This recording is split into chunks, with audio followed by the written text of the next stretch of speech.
And now for our final and exciting conversation of the morning, the evidence of water on Mars and New Horizons. Extraordinary photographs of Pluto have given the world and all of us a glimpse of NASA's work. And this morning we have a wonderful chance for deeper exploration with NASA's chief scientist, Ellen Stofan, here to tell Steve what is next for NASA. Welcome to you both.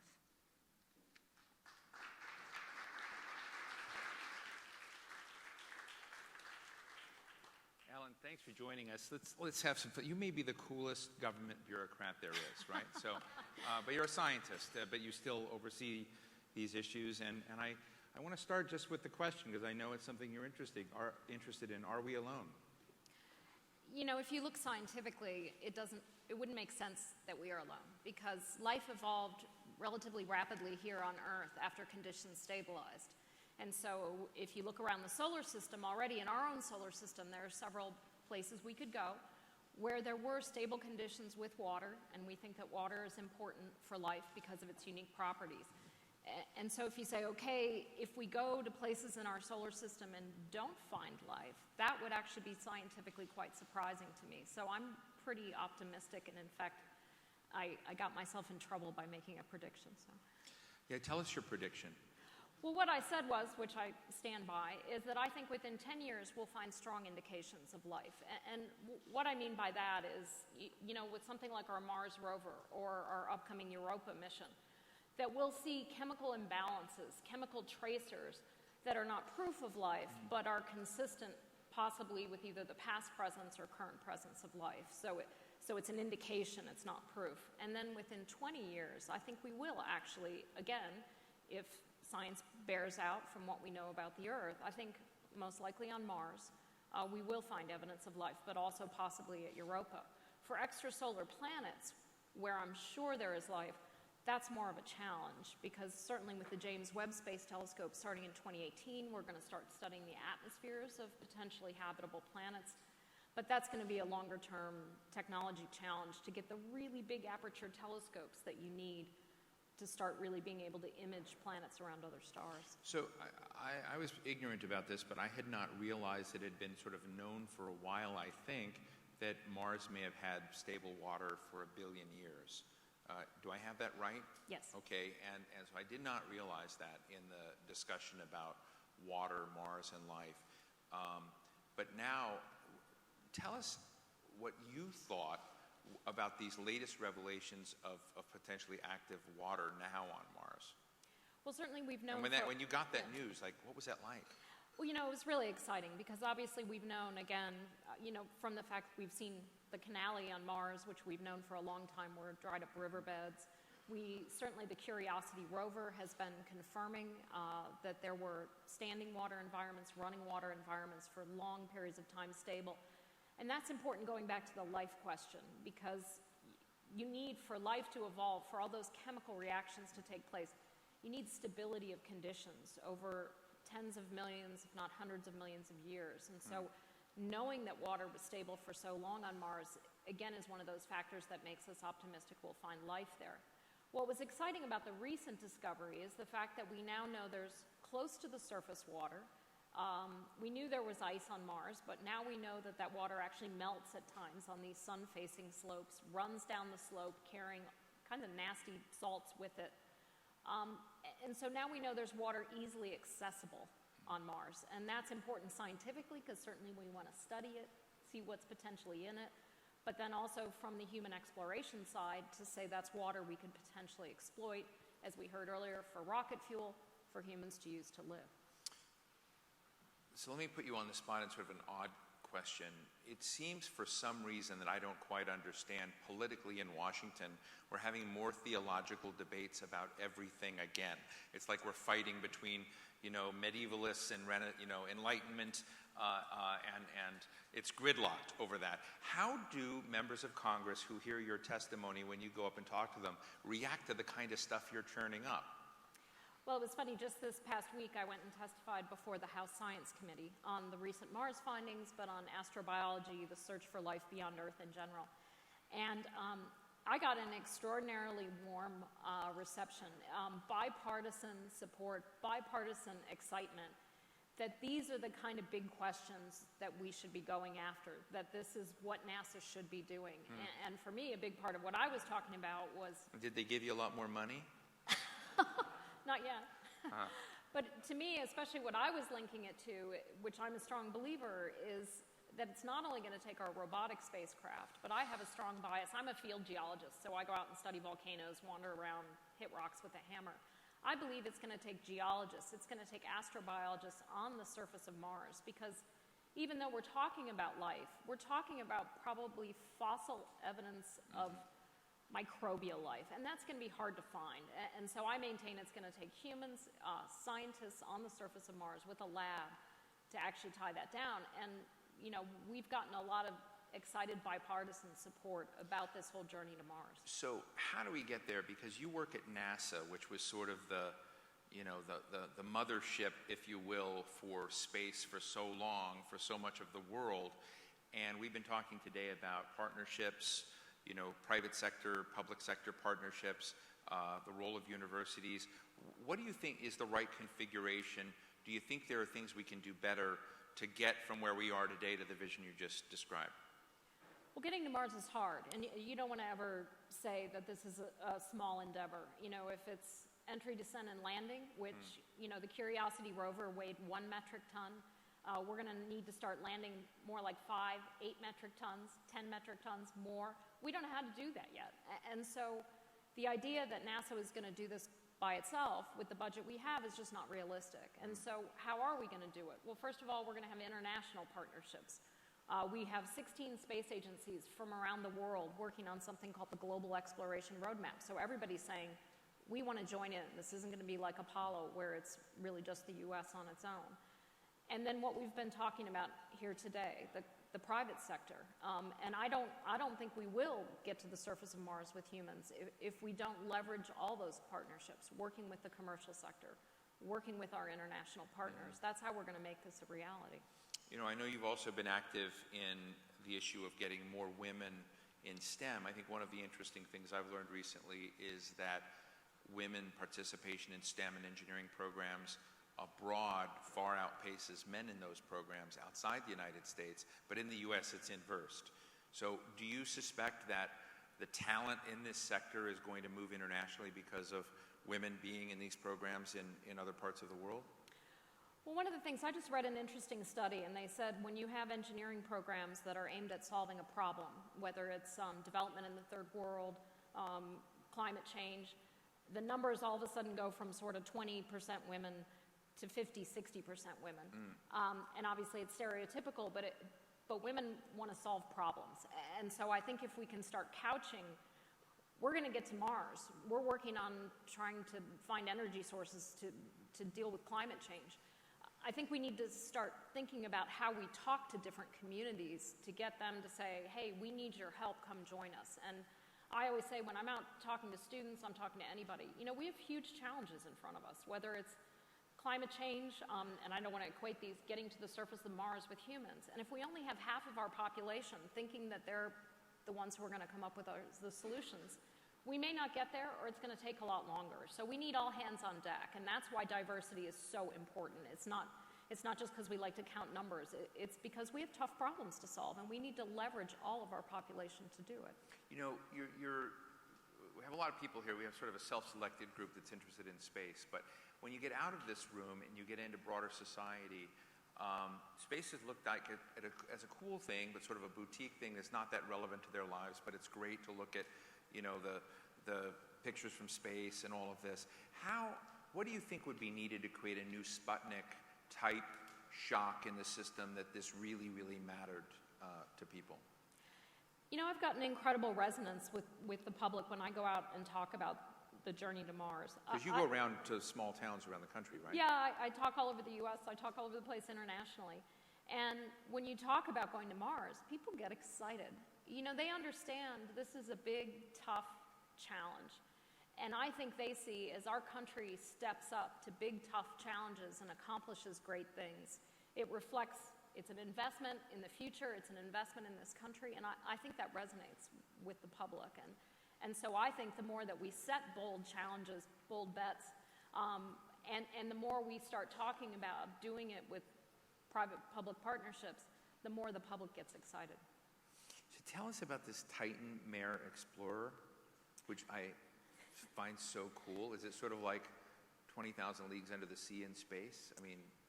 So besides Yeah. Earth, Titan is my favorite body in the solar system. Titan is a moon of Saturn. It's the only satellite in the solar system that actually has an atmosphere. But not only that, it actually rains on Titan. There are rivers and there are seas. But Does it rain water? No. So Yeah. it's What does it 92 rain? degrees Kelvin on the Yeah. surface of Titan, so beyond cold. So what it's raining is actually liquid methane and ethane, so basically gasoline. Methane's a gas here on Earth. On Titan, it's a liquid. And so you have seas of liquid methane and ethane. But what a fascinating place to go to really try to understand better. How does a sea interact with an atmosphere? How does that help control weather and climate? And even more fundamentally, now you've got an organic sea, you don't have water, but you have all the building blocks that might be necessary for life. So how important is water for life? Do we really know as much as we think we do? So to me, Titan's a fascinating place to really push on that question of what are the limits to life in our solar system, in our universe. So I put together a team and put in a proposal to NASA through their discovery category that Michael Paul, that you heard from earlier, was involved in, and Bobby Braun here at Georgia Tech. And we proposed a mission to land a floating lander on one of these seas and make all kinds of measurements. And we made it to the final. So it floats. It floats. It would have floated across the sea. So it's not a submarine. No, Yeah, it was okay. it was a floating Submarine would be more probe. cool. Submarine would be Yeah. more cool, but see, I'm a Yeah. geologist. I wanted Yeah, to see the okay, shoreline, okay. so Right. I was going for the shoreline and the hills surrounding the sea.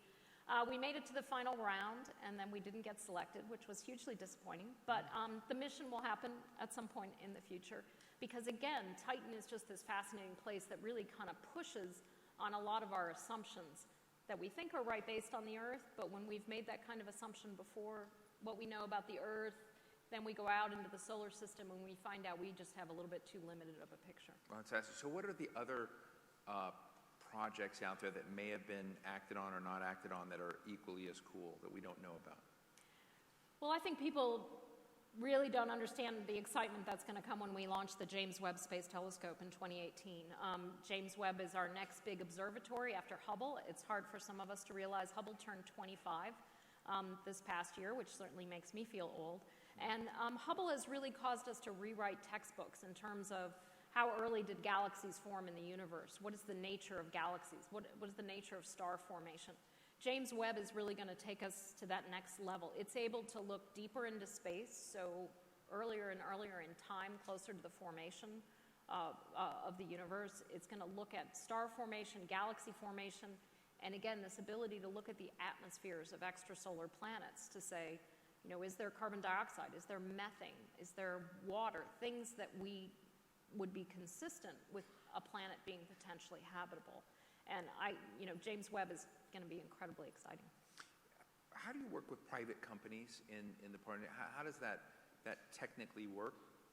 We were hearing from Frank earlier that the money that goes to NASA really does go to the private sector, that there's been a long legacy of partnerships. But when you look at it externally and you're not part of that ecosystem, it looks like there's disruption of those relationships, that there are new private sector players so that are competing with some of NASA's traditional roles. So where is the partnership really collaborative? Where is it competitive? What's the dynamic? Well, we feel strongly at NASA that our role is to turn over to the private sector things that the private sector can do so that we can push on towards things that are harder and harder to do and that maybe the private sector is not interested at this point in time. But hopefully that's a constantly moving line. For example, commercial cargo. We have Orbital and SpaceX supplying the International Space Station, which we've been extremely happy about. Commercial crew. In a couple years, if Congress starts fully funding the commercial crew program, Boeing and SpaceX will start launching astronauts from U.S. soil up to the International Space Station, something that's extremely important to NASA and we want to see going. NASA doesn't need to do that anymore. We can turn that over to the commercial sector. And then I think as we move on in low Earth orbit, as we look at the space station and say, when will LEO become a completely commercial sector? When will the government go from being a major player to being a minor player or not a player at all? And you heard this morning about cislunar space. That's our next step in this journey to Mars, is getting humans out beyond low Earth orbit, testing technologies and capabilities, maybe in a lunar distant retrograde orbit, where we can still get astronauts safely home in about 4 days. How much are we going to bring the commercial sector along with us? What is that role going to be? And I think that's something NASA's really excited about. How can we bring the commercial sector with us as we move further into deep space? Where can we turn things over to them so that we can use our investment for things maybe like entry, descent, and landing on Mars that maybe they're not so interested in? And you've got Scott Kelly up there now, right? How much longer is he up? He just passed his 6-month mark, I think, last week, so he's got 6 more months, along with Mikhail Kornienko. His tweets are pretty amazing. He's kind of a snarky tweeter. He's sort of interesting and snarky and inspiring all at the same time. I don't know whether that's a function of being out in space, so we'll have to find out, how it compares to his twin brother Mark. But are there any things you're discovering at this point that you can reveal about the physiological challenges of being in space with Scott compared to Mark? Are you able to check him out up there? We know what we're doing, for people who don't know about the 1-year increment. This is the first time the U.S. has done a 1-year increment. Under the Soviet space program, they had some astronauts or some cosmonauts that were up that long, but this is our first time. But certainly, even more importantly, since now we know that so many of the effects that are taking place in space on the human body actually are taking place at the genetic level. And so the instrumentation that we have now to study the astronauts on this long-duration space flight is really critical. I would say, right now, most of our astronauts go up for 6 months or less. So right now with Scott, we're at the place we normally are with an astronaut. And so the interesting thing to me is what's going to happen for the next 6 months, because that's where we're really venturing into a little bit more of unknown territory. And obviously having his twin brother, being our genetic control. And we have a number of really interesting investigations, from the increase in intracranial pressure. We're monitoring Mark at the same time we're monitoring Scott, to looking at, for example, their gut biome, the microbacteria that live inside all of us. What are the changes in that as we go through? Look on the internet. There's a number of really cool investigations that are going on. Is there anything that seems to be getting better about spending a year in space as opposed to bad about spending a year in space? Not so far. Everything seems to be going well. It's a long time, but when we think about going to Mars, it's about 7 months to Mars, 7 months back, sometime on the surface. So it's important from all aspects of human health, nutrition, mental health, physical health, that we get these data to make sure that we can send astronauts safely there and get them safely home again. Fascinating. I want to go to the audience a moment, but I want to get your review and thoughts about The Martian, which I'm going to go see tonight, it seems. So, and don't worry about ruining the ending for me. Yeah, go ahead. It sticks really close to the book, for those who have read the book. It sticks very closely to the book. And I thought it was tremendously fun. And I actually, the first night I saw it, we had a showing for NASA employees. So it was all the people from NASA, and it was so fun. And were they happy to see they were still in business? They were happy to see. But, I said to them, I want you all to sit here and really enjoy this, because when you're working really hard on a problem that you're not going to see become a reality for 10, 20 years, and in fact, maybe your contribution, you're going to retire long before you see this become a reality. And so to me, the movie was an incredible, affirmation for our NASA family to see and say, what you're doing is really important. Don't forget to keep your eyes on the prize, which is seeing that human walking on the surface of Mars. And so from that alone, it was inspiring. But you had some quibbles. I do have some quibbles, and I wrote a Slate piece about it. There's a few scientific things they get wrong, which I won't go into. But one of the things I thought they really missed out on is this: why Mars? Never in the movie, and not in the book either, do they ever stop and say, why is this the third Ares mission to Mars? Why are there follow-on missions? Why are we going to Mars? But again, it's that... Couldn't that just be like Tori's view here a minute ago, that it just becomes ordinary? Well, I guess to me, it never becomes ordinary, because it is a big investment. Again, I feel like it's a good investment, because as we've heard earlier today, when you invest in the space economy, you're investing in great jobs here on the Earth that return money to states, to communities all over this country. But I think you're also inspiring the public. You're inspiring that next generation of explorers. And that's why I do think it's important to talk about the why part, because I want to reach out to that 8 or 10-year-old kid and get them excited about finding life beyond Earth, about exploring a whole new world.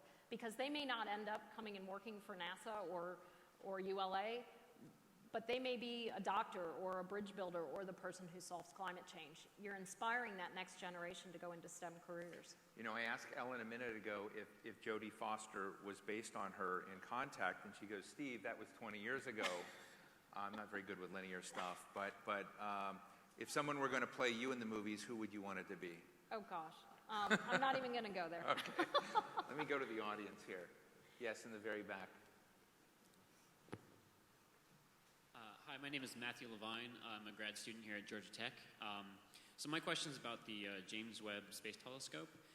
So one of the reasons why Hubble has been so successful was the missions for repair. So my question is, what are the contingency plans if something doesn't quite work right and it needs to be serviced? What plans are there right now for that contingency? With retiring the shuttle, right now we don't have satellite servicing capability. It's something we're thinking about. We've done some work on it, but satellite servicing is not something that's planned for the James Webb Space Telescope at this time.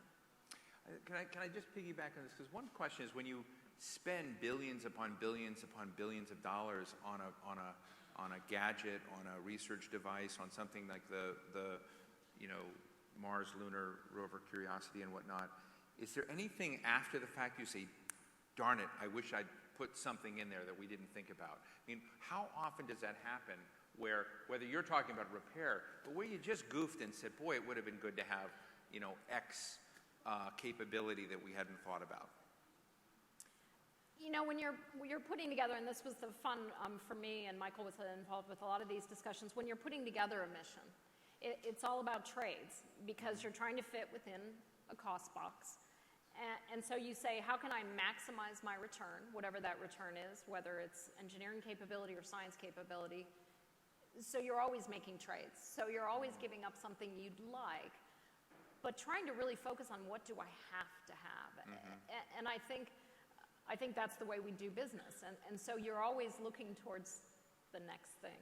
Interesting. Yes, right here in the front. We'll bring you a mic. I'm just trying to make Lindsay Holloway run around the room a lot here. Thank you, Lindsay, for doing this.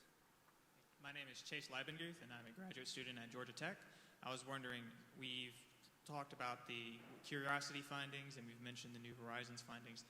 What are you looking forward to in terms of the mission to Jupiter, such as the Juno mission, in terms of finding either really interesting or even important discoveries in that system? So I'm having an acoustics problem, so did you hear? Okay, yeah. great. So the question was about exciting findings from Juno, which I'll get to Jupiter. I think Juno is going to be amazingly exciting. The atmospheres of the giant planets have things to tell us about how atmospheres evolve in general on any planet. And so we use those atmospheres to actually help us even understand Earth's atmosphere better, which is what comparative planetology, which is what I do, except on planetary surfaces, is all about. So we're really excited about Juno's ability to really study Jupiter's atmosphere and help us move forward. The other thing is Jupiter is obviously really exciting in terms of being maybe a typical extrasolar planet. And so one of the things we're certainly looking at with Jupiter is really trying to understand a lot of the processes that are taking place in its atmosphere, and then thinking about that as we start looking at this whole class now of Jupiter-sized planets that we have to study that have been identified. And again, James Webb will be looking at the atmospheres of some of those planets. So that Juno data will be useful in helping us to look at JWST data in the future. Oh, great. Yes, this gentleman. Hi, my name is AJ Piplica. I'm the Chief Operating Officer at Generation Orbit. And my question, first off, great stocks. Second, my question was, what do you see as the role of small satellites in NASA's space missions over the next 5 to 10 years? Great question. It's one of the things I've been working on at NASA is how do we increasingly look at increasing small satellite capability? Because to me, small satellites highly capable satellites are, it's mass equals cost, more or less. So the more you can bring the mass down, the more you bring cost down. So can we increase their capability? Because to me, that's going to give me more science. So the more we can start relying on small satellites, microsatellites, even CubeSats to return good scientific data, the more data I'm going to be able to get to the scientific community, which is what they want. So I think that it's a whole area that is going to grow. I think increasingly as we look at how can we improve micro-instrumentation, it's not the satellite itself, it's what you stick on it. So smaller, more capable instrumentation, propulsion systems, comm systems, power, all those things that you put on the small satellite are what are going to be critical to making them more and more capable and more contributing to our scientific knowledge. So I'm a huge fan. I'm a huge fan of trying to push on those capabilities because I just want to see a lot more launches, a lot more satellites getting out there. And certainly for certain areas like Earth observations, they're really up and coming, and I think we're seeing a lot of return from it. Other questions? Let me just close here, Ellen. This has been fascinating. I could talk for another hour or two just about Pluto and I know we haven't why talked you about should really Pluto. make a submarine instead of a floater. You'll get a lot more. If I can say one quick thing about Pluto. Yeah. Pluto is amazing. Yeah. I thought Pluto would be entirely boring. Yeah, so what was the biggest thing you learned about Pluto? Well, frankly, I thought Pluto would look more or less like the moon. Heavily cratered surface, old surface, boring. Pluto has mountains. How did it get mountains? We don't know. Actually, it violates some kind of basic ideas of how planets evolve, that Pluto has mountains on it. That's going to teach us that some of the things about Pluto or some of our assumptions about how planets evolve are wrong. That's incredibly exciting. So to me, Pluto is game-changing When in you terms see of that, you planetary just kind of science. lose your breath when you say, oh my God, it has mountains?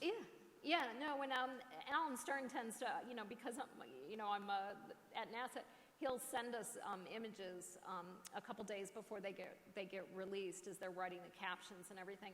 And the one where you saw Pluto on the limb, where you could see all the surface topography, I opened that email and opened that image and I screamed, and everybody in my office was like, Ellen, what's the matter? I'm like, oh my God, you have to see this image. It's gorgeous. It's gorgeous.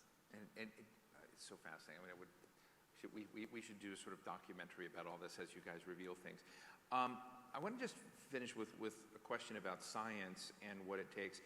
And I don't want to make Siemens feel good with this, but it seems to me that part of this exploration process requires sort of strategic leaps in capabilities. The semiconductor chip and microprocessing was a strategic leap in capacity from what I understand of what Siemens has been trying to do with PLM and some of the partnerships and bringing people into a more, agile, synergistic software program, but the advances in software just writ large, another piece of it. Are there new capacities out there that are evolving that we don't talk about much that will create strategic leaps in what we can do with space exploration or space colonization or whatever you may want to call it, that really matter, things that you think if we invested in X, it would propel a whole world of movement in the way some of these other technological innovations did? Well, I think the move towards nanosatellites, small satellites. Nanosatellites? Yeah, small satellites. Any kind of whatever size you want to pick. Small satellites. I think additive manufacturing. How can we improve how we do manufacturing? And the third one is something somebody touched on in the last talk. Things like 3D printing. How can we really change totally the way that we do things? We just announced yesterday a new challenge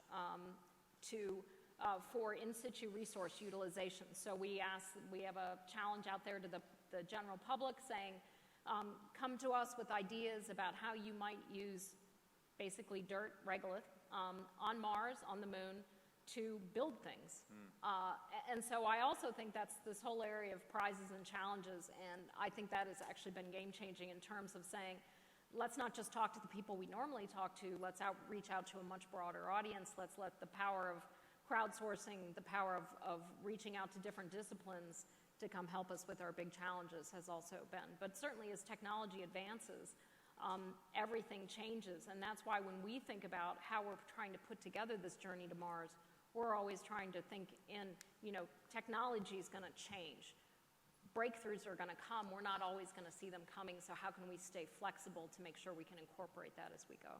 You know, years ago when I worked in the Senate, Jeff Bingham, and my senator from New Mexico, used to worry that we were eating our seed corn, that we weren't investing in the ecosystem of science and research and basic research to the degree that we should, particularly in universities, but also in looking at the various kind of partnerships. What would you say from a scale of 1 to 10 is the health of the science ecosystem in America today? You know, I think it's, it always could be better. I think this president has had a 6, a 5? 6. I think this president has had a strong interest in investing in our nation's research and technology capabilities. I think we're on a good path, and I hope it continues. And you do recommend the Martian? And The Martian. I'm not supposed to recommend things. Okay, you're not, but I should go see it anyway. Ladies and gentlemen, Ellen Stofan, Chief Scientist of NASA, thank you so much for joining us.